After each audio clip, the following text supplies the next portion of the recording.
বন্ধুরা, কেমন আছো সবাই? আজ আবারও তোমাদের সামনে নতুন রূপে চলে আসলাম। আজ তোমাদের শোনাবো পাশের বাসার এক দেবরের সাথে আমি কিভাবে খেলেছিলাম সেই কাহিনী। অমিনেশ রায় একজন ইঞ্জিনিয়ার ও একটি মাল্টিন্যাশনাল কোম্পানিতে কর্মরত। বয়স 27-28 হবে হয়তো। বন্ধুরা, তোমাদের বলে রাখা ভালো, অনিমেষ প্রচন্ড কামুক প্রকৃতির একটি ছেলে, আর ওর প্রধান দুর্বলতা হচ্ছে বিবাহিত মহিলারা। তার মানে এই নয় যে ওর অবিবাহিত মেয়েদের ভালো লাগে না, কিন্তু ভালো বৌদি দেখলে ও আর ঠিক থাকতে পারে না। আমাদের বাড়ি রাজশাহী এলাকায়, আমাদের বাড়ির পাশেই অনিমেষদের বাড়ি। ওহ দুঃখিত বন্ধুরা, এখনো তো আমি আমার নামই তোমাদের বলিনি। আমার নাম মিতালি রায়। আমার বয়স ওই 34 কিংবা 35 হবে। আমার একমাত্র ছেলে পড়াশোনা করে। আমার বর তমাল একটা মোবাইল কোম্পানির এরিয়া ম্যানেজার। যাই হোক, আমি অপ্সরা সুন্দরী না হলেও আমার চোখ দুটো কিন্তু অসাধারণ। যেরকম চোখ, এর মধ্যে ডুবে যাওয়া কিন্তু তল পাওয়া যায় না। গায়ের রং একটু চাপা, কিন্তু আমার হাসি যেন ভুবন মোহিনী। প্রচন্ড গরম হলে আমার গাছের ডাবের দিকে সবারই আকর্ষণ থাকে। সে যাই হোক, অনিমেষের সাথে আমার খুব বেশি আলাপ ছিল না। ওই টুকটাক দেখা হলে কথাবার্তা, এই আর কি। তবে আমি জানতাম অনিমেষ অনেকদিন ধরেই ওদের বাড়ির ছাদ বা বাড়ির জানালা দিয়ে উঁকি ঝুঁকি মারতো আমাকে একটু অগোছালোভাবে দেখার জন্য। কিন্তু ওর সেই আশায় গুড়ে বালি। আমি বাড়িতে সবসময় ফুল স্লিভ হাউস কোট পরে থাকতাম, তাই ও মন ভরে দেখার কোনো সুযোগ পেত না। একদিন সকালে অফিস যাওয়ার জন্য অনিমেষ রেডি হচ্ছিল। সেই সময় ওর মা ওকে বলল, তোকে বলতে ভুলে গেছি, আজকে আধার কার্ডের জন্য যেতে হবে, সকাল 9টা থেকে বিকেল 5টার মধ্যে। তোর একটু দেরি করে অফিসে গেলে হয় না? অনিমেষ বলল, না, আজকে সকালে একটা মিটিং আছে, তুমি তো আমাকে আগে বলবে। যাই হোক, একটা কাজ করো, তোমরা গিয়ে করে এসো, আমি দুপুরের পর ফিরে আসার চেষ্টা করছি। এরপর অনিমেষ অফিসের কাজ সেরে লাঞ্চের আগে বেরিয়ে পড়ল। স্কুলের সামনে পৌঁছে দেখতে পেল তখনও বিশাল 5-4টা লাইন। একজনকে জিজ্ঞাসা করতে সে বলল 4 নম্বর ঘরের সামনে লাইন দিতে হবে। লাইন দিতে এসে অনিমেষের চোখ ছানা বড় হয়ে গেল, কারণ ওই লাইনের শেষে আমি দাঁড়িয়েছিলাম। আমি ওকে দেখতে পেয়ে একটা সৌজন্যমাখা হাসি দিলাম। তখন আমি নীল রঙের একটা শাড়ি এবং স্লিভলেস ব্লাউজ পরেছিলাম। একে তো খুব গরম, তার উপর আঁচলটা কিছুটা সরে যাওয়ায় বেশ ভালো মতো বোঝা যাচ্ছিল, যা দেখে অনিমেষ নাড়াচাড়া শুরু করতে লাগলো। তারপরও আমার পিছনে এসে লাইন দিল। ও আমার কাছে দাঁড়াতেই আমি ওকে জিজ্ঞেস করলাম, কাকু কাকিমা তো দেখলাম সকালে করিয়ে নিল, তুমি এখন?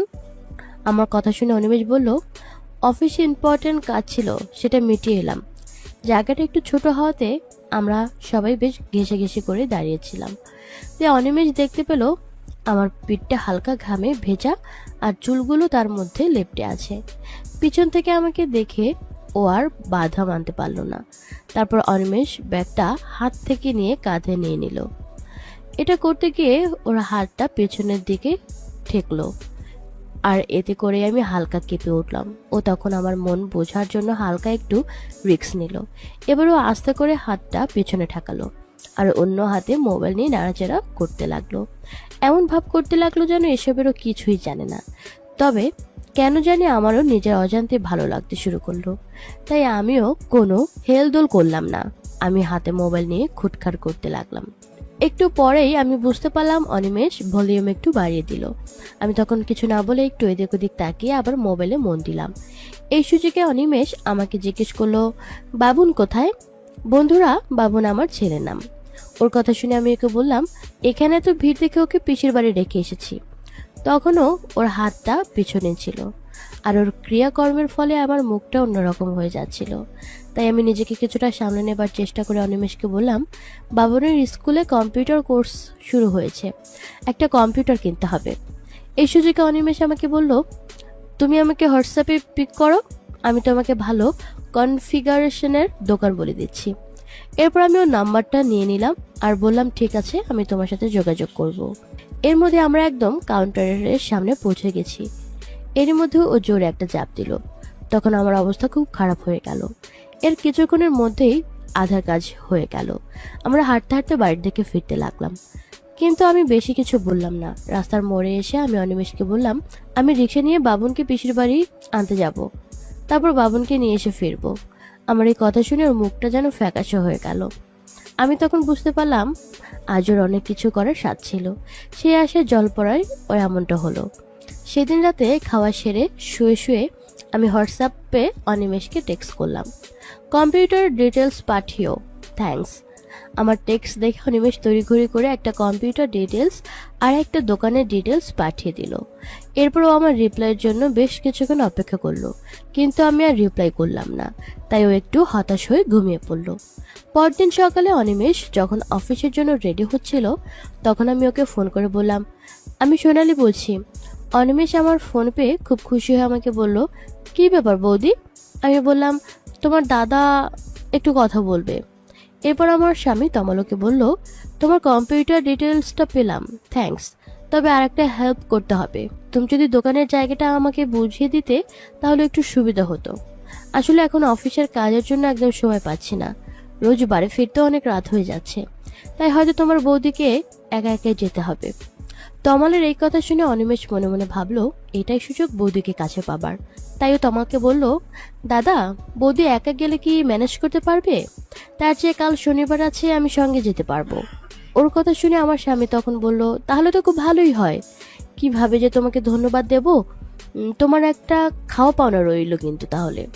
তখন অনিমেষ মনে মনে বলল, খাবো তো নিশ্চয়ই, তবে যে জিনিসটা চাই সেটা তুমি খাওয়াতে পারবে না। তারপরে খুশি মনে অফিসের উদ্দেশ্যে বেরিয়ে গেল। নেক্সট শনিবারে 10টা নাগাদ আমি অনিমেষকে টেক্সট করে লিখলাম, কখন বেরোবো জানিও আমাকে। তখন অনিমেষ আমাকে জানালো ও 12টা নাগাদ বেরোবে, কিন্তু 11:30 নাগাদ ও আমাদের বাড়ি পৌঁছালো। বেল দিতেই আমি দরজা খুলে দিলাম। বাইরে যাব বলে আমি একটা হালকা হলুদ রঙের ঢলঢলে ফুল হাতা কুর্তি পরেছি আর সাথে ব্ল্যাক লেগিংস। কুর্তির কাপড়টা বেশ পাতলা, তাই ভালো মতো বোঝা যাচ্ছে, আর খোলা চুলে আমাকে বেশ মোহময় সুন্দর লাগছে। এইভাবে আমাকে দেখে অনিমেষ অপলক দৃষ্টিতে তাকিয়ে আছে দেখে আমি ওকে বললাম, কি হলো, এমন করে চেয়ে আছো কেন? আমার কথা শুনে অনিমেষ আমাকে বলল, খুব সুন্দর লাগছে তোমাকে। ওর এই কথা শুনে লজ্জায় মুখটা রাঙা হয়ে উঠলো আমার, কিন্তু আমি নিজেকে সামলে নিয়ে একটু হেসে প্রসঙ্গ চেঞ্জ করে বললাম, আরে ছেলেকে পিসির বাড়ি রেখে এলাম, ওর তো স্কুল ছুটি আজকে, সেই করতে গিয়ে দেরি হলো। অনিমেষ বলল, তেমন কিছু দেরি হয়নি, দাঁড়াও ক্যাব বুক করি। কিন্তু ক্যাব পাওয়া গেল না। তখন আমরা ঠিক করলাম অটো করে মেট্রো স্টেশন থেকে মেট্রো ধরবো। অটোতে উঠে আমি বুঝতে পারলাম দুজনে পাশাপাশি বসার ফলে জায়গাটা বেশ সংকট হয়েছে। তাই অনিমেষ একটু জায়গা করে নেওয়ার জন্য ওর হাতটা আমার পিঠের পেছনে রাখলো। তারপর আমরা এদিক ওদিক করে কথা বলতে চললাম। একটু পর জোরে ব্রেক মারার ফলে ওর হাতটা সরাসরি আমার উপরে এসে পড়লো। বন্ধুরা, কেমন লাগলো আজকের ভিডিও কমেন্টে জানাও। ভালো থেকো সবাই, টাটা, বাই বাই।